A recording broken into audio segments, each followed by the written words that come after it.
संपूर्ण क्रांति होगी, संपूर्ण क्रांति होगी। जो घन घटा गिरी है हरगिज न व्यर्थ होगी। तम पर प्रकाश की जय होगी, अवश्य होगी। संपूर्ण क्रांति होगी, संपूर्ण क्रांति होगी। जय लोकनायक, जय संपूर्ण। नमस्कार साथियों, आज जयप्रकाश नारायण बाबू की जयंती है और आज हम पहुँचे हैं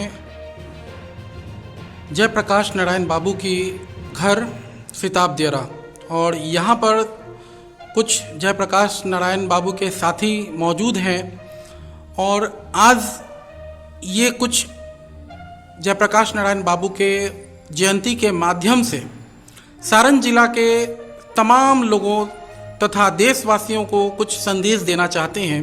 तो आइए सबसे पहले हम जानना चाहते हैं सियाराम बाबू से कि क्या कहना चाहते हैं समस्त देशवासियों को, इस जन्म जयंती के अवसर पर क्या संदेश देना चाहते हैं। दूतो हम जयप्रकाश जन्म प्रभाव पते नमः और अपने माता पिता गुरु पत्नी को मैं नमन सशक्त नमन करता हूँ उनके जन्मदिन पर। साथ ही ये जो पुराना घर जो था, जब बबुरवानी पर हम लोग बोल रहे हैं, पुराने घर पर जब खपड़ैल था वहाँ पर हम लोग ने रोज धरना दिया भ्रष्टाचार के खिलाफ, बांध बनाने के लिए, वहाँ स्मृति भवन बनाने के लिए। और आज सरकार ने यहाँ स्मृति भवन वगैरह बना दिया, लेकिन बड़े दुख के साथ कहना पड़ रहा है कि वहाँ पर शराब की तस्करी हो रही है, अंग्रेजी शराब बिकते हैं। सारे जगह बालू का खेल और शराब का खेल देखकर हम लोग का मन पीड़ित है। जो आज आए थे लोग और सरकार के प्रतिनिधि लोग, बड़े बड़े लोग आए थे, डांट चमकाए थे, मुंह बिचकाए थे, लेकिन हम लोग उनसे अलग रह चुके। वे बालू और शराब के खेल में मस्त है, व्यस्त है।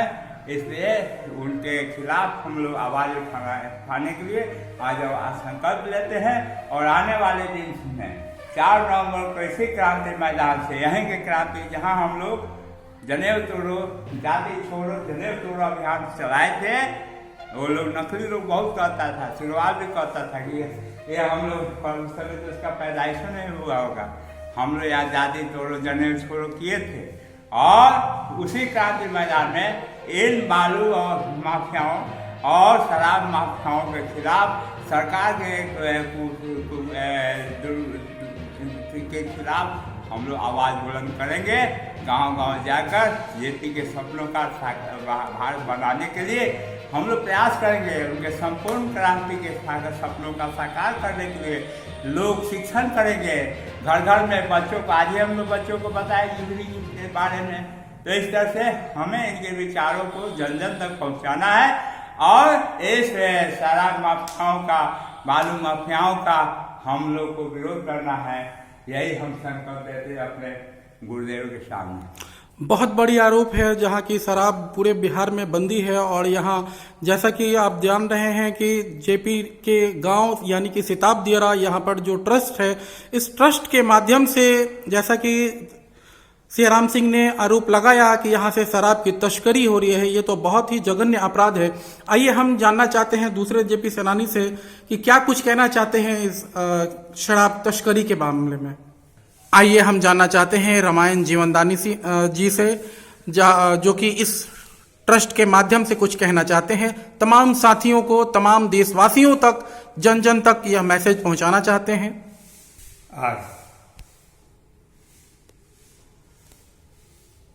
परम पूज्य गुरुदेव जयप्रकाश नारायण जी की 119वीं जयंती है। जयंती बड़ी धूमधाम से मनाई जा रही है, हर साल मनाई जाती है। मैं प्रत्येक साल यहाँ आता हूँ इसलिए कि हम लोगों का वैचारिक संबंध, शारीरिक संबंध, संघर्ष का संबंध जयप्रकाश नारायण जी से रहा। उन्हीं की प्रेरणा पर मैं जीवनदानी हुआ और उन्हीं के विचारों के लिए अपना जीवन समर्पित किया जनसेवा में। तो मैं आज जेपी जी के जन्मदिन पर उनके समक्ष, उनकी यह समाधि स्थल है, प्रतिमा है, जेपी जी के समक्ष ही, जेपी जी के माध्यम से ही जेपी जी के विचारों को आप लोगों के सामने, पूरे देश के सामने, समाज के सामने रखना चाहता हूं कि क्या आज जेपी जी का विचार प्रासंगिक नहीं है। अगर प्रासंगिक है तो इसको आगे बढ़ाने की जरूरत है या नहीं। जो रुक गया है, विचार का रथ रुका हुआ है, इस रुके हुए रथ को आगे बढ़ाना है। विचारधारा में दो विचारधाराएं समानांतर आजादी के बाद रही। एक धारा नेहरू जी का था, यानी कांग्रेस का, जिसका नेतृत्व पंडित जवाहरलाल नेहरू जी कर रहे थे, और वो राज सत्ता में गए। राज सत्ता के माध्यम से समाज सुधार, समाज में परिवर्तन और बापू के ग्राम स्वराज को लागू करने की बात करते थे। लेकिन बापू स्वयं राज सत्ता के विरोध में थे। गांधी, मार्क्स, जयप्रकाश, विनोबा, ये तमाम लोग राज सत्ता को हत्या, हिंसा का एक हथकंडा मानते हैं कि राज सत्ता स्वयं वह हिंसक होती है। और चूंकि आजादी का मूल मंत्र अहिंसा था, गांधी जी का मंत्र हिंसा था, वो अहिंसक समाज की स्थापना करना चाहते थे। इसलिए हिंसक मशीनरी के द्वारा, हिंसक साधन राज्य के द्वारा अहिंसक समाज का निर्माण नहीं हो सकता है। यह धारा पैरल थी। यह धारा थी नेहरू की नेशन स्टेट का। नेशन स्टेट क्या होता है कि राज्य के द्वारा ही राष्ट्र संचालित हो। राष्ट्र किसके द्वारा संचालित होगा? राज्य के द्वारा।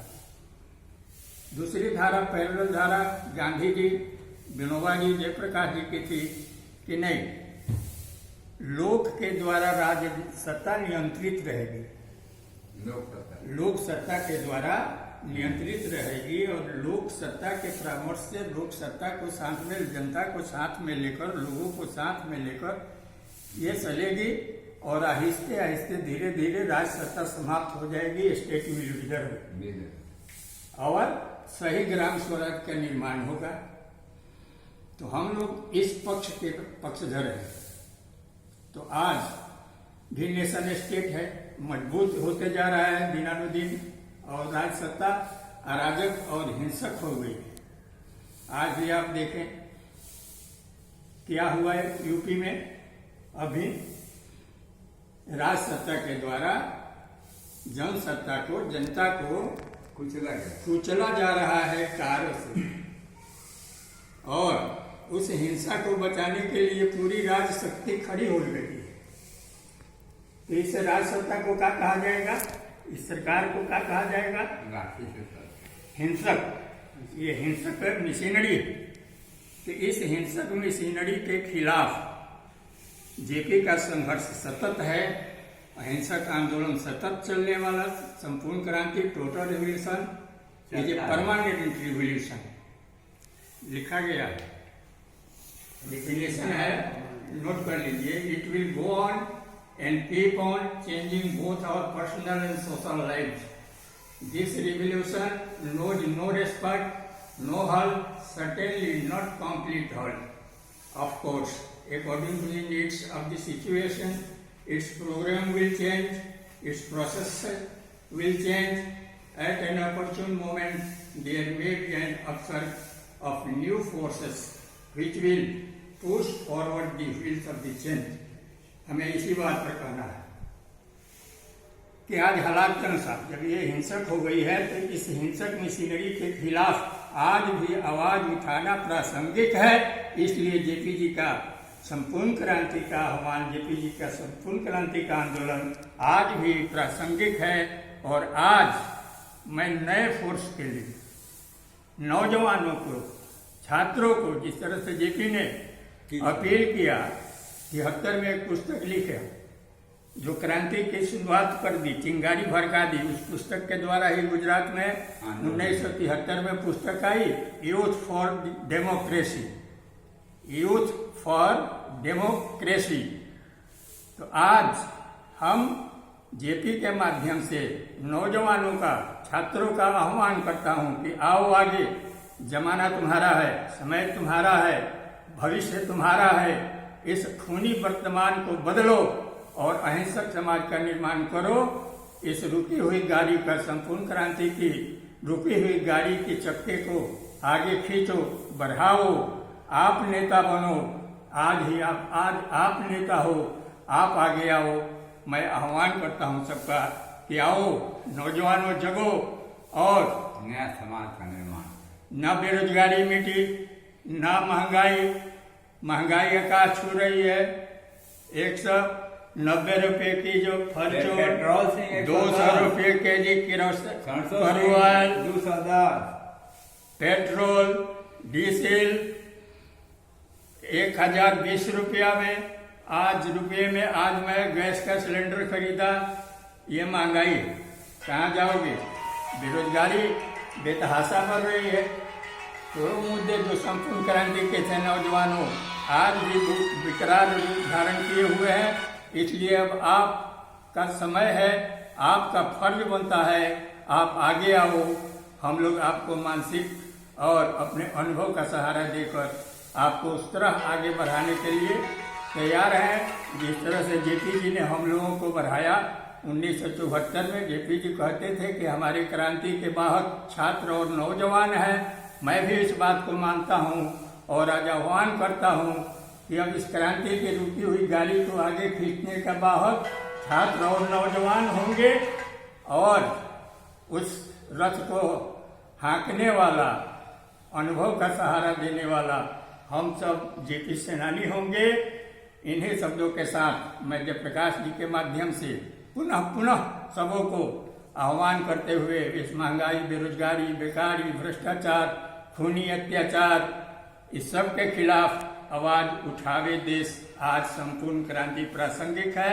पुनः मैं कहता हूँ कि संपूर्ण क्रांति होगी, संपूर्ण क्रांति होगी।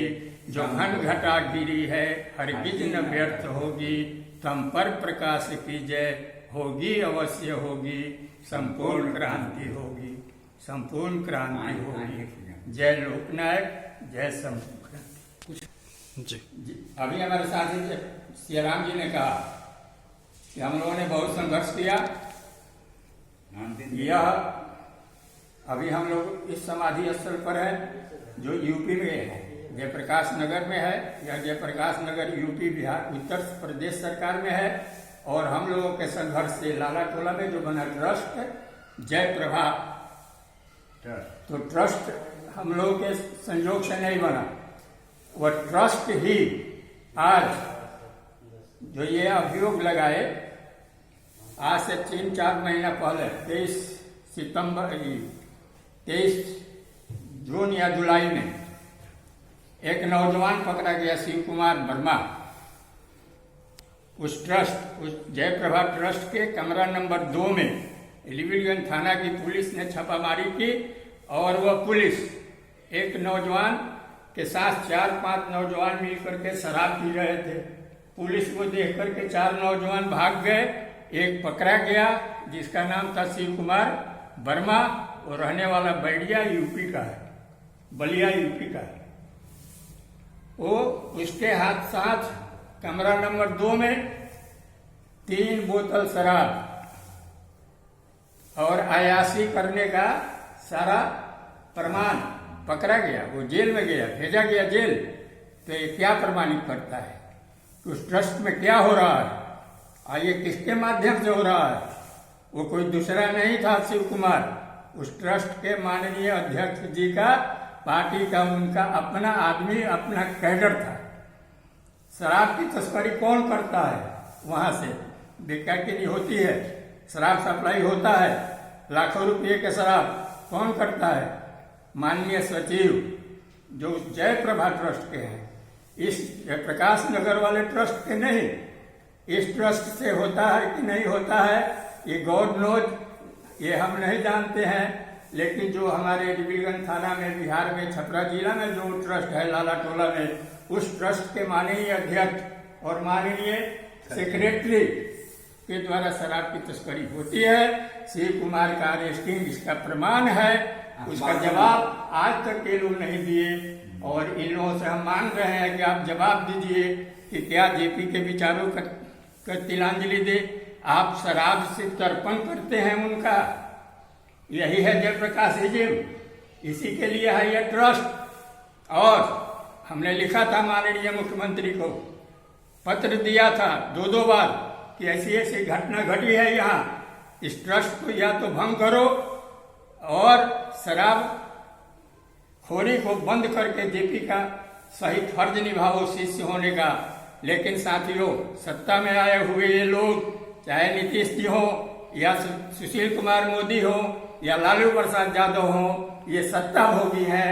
ये अब जयप्रकाशियन नहीं रह गए हैं। इनको जयप्रकाशियन कहना और जयप्रकाश के शिष्य के रूप में याद करना बहुत घोर अपराध है जयप्रकाश के प्रति। इन लोगों ने ध्यान नहीं दिया, इसलिए नहीं ध्यान दिया कि ट्रस्ट आज माननीय बीजेपी के सांसद हैं, जो अध्यक्ष हैं जयप्रभा ट्रस्ट के, सचिव माननीय बीजेपी के नेता हैं, युवा नेता हैं। तो दल के नेता होने के वजह से इनके दल वाले जो मन में आवे करे, जयप्रकाश के माथ पर ही शराब चढ़ावे उसके लिए, और कबाब चढ़ावे, अयासी करें। अगर इसी के लिए सब ट्रस्ट खुलता है तो मैं माननीय इन सरकारों से मांग करता हूं कि बंद करो ट्रस्ट। जेपी को बर्बाद करना छोड़ो, जेपी के विचारों के साथ खिलवाड़ करना छोड़ो, वरना हम लोग आज भी वही हैं, सत्ता पर बैठाना और सत्ता से उतारना जेपी सेनानियों का यह स्वधर्म है। आज भी हम अपने स्वधर्म को पुकार करके तुमको हटाएंगे नीतीश कुमार, माननीय सुशील कुमार मोदी। शराब और जेपी का कोई संबंध नहीं है। अगर ये इस घटना पर आप कार्रवाई नहीं करते हो तो हम लोगों की आवाज क्रांति के रूप में पटना, दिल्ली, हर जगह गूंजेगी। और बिहार सरकार गद्दी छोड़ो, नीतीश गद्दी छोड़ो, उसी तरह की लड़ाई लड़ेंगे जिस तरह से कांग्रेसी नेताओं को गद्दी छोड़ने की लड़ाई शुरू हो गई थी। इस बात को आज हम जयप्रकाश जी के इस संकल्प के सामने, इनकी मूर्ति पर संकल्प हाथ रख करके प्रतिज्ञा करता हूं कि ये कबाबियों को अपने दल का हो चाहे कोई हो, उन लोगों को अगर ट्रस्ट में ऐसा घुमाने करके रख करके काम करवाया जाएगा तो इस ट्रस्ट को बंद करवा देंगे, अपने से ताला लगा देंगे। नीतीश कुमार तुम हटाओ वरना हम लोग हटा देंगे। ये बात सही है कि शराबखोरी वहां हो रही है। आज देश की तरुणाई को अपना फर्ज निभाना है। निकल रहे हैं देश को जालिम, उनसे देश बचाना है। आज देश की तरुणाई को अपना फर्ज निभाना है। जेपी जिंदाबाद। तो आइए अब हम जानना चाहेंगे अविनाश कुमार, जो कि रिविलगंज के जिला परिषद प्रत्याशी भी हैं, ये क्या कहना चाहते हैं आज जयप्रकाश नारायण बाबू के जयंती पर। नमस्कार भाइयों, बहुत गर्व की बात है कि आज जयप्रकाश नारायण जी के जन्म दिवस पर आज मुझे कुछ कहने का मौका मिला है। इनके सपनों को साकार करने के लिए हम रिविलगंज भाग 13 से चुनाव लड़ रहे हैं जिला परिषद का। इनका सपना था जयप्रकाश नारायण भारत की जनता, खासतौर पर समाज के निचले तबले के कल्याण की गहरी संवेदना रखते थे। इनकी इच्छा थी कि भारत के सामाजिक परिदृश्य में सुधार के लिए सही नीतियों और सुचारू रूप से परिचालन विकास कार्यक्रमों को लागू किया जाए। हम इनके आज स्मारक के पास ये संकल्प लेते हैं कि अगर ये जनता ने चाहा, अगर हम यहाँ के जिला परिषद बने तो इनकी सपना को यहाँ से पूरा करेंगे। और जो ये शराब माफिया है, दारू बंद होने के बाद भी जो इस ट्रस्ट पे शराब का व्यापार करते हैं, इन पे हम ठोस कदम उठाएंगे और इनको हमेशा के लिए यहाँ से हटा देंगे। इसी के साथ हम अपने वाणी को विश्राम देते हैं। नमस्कार।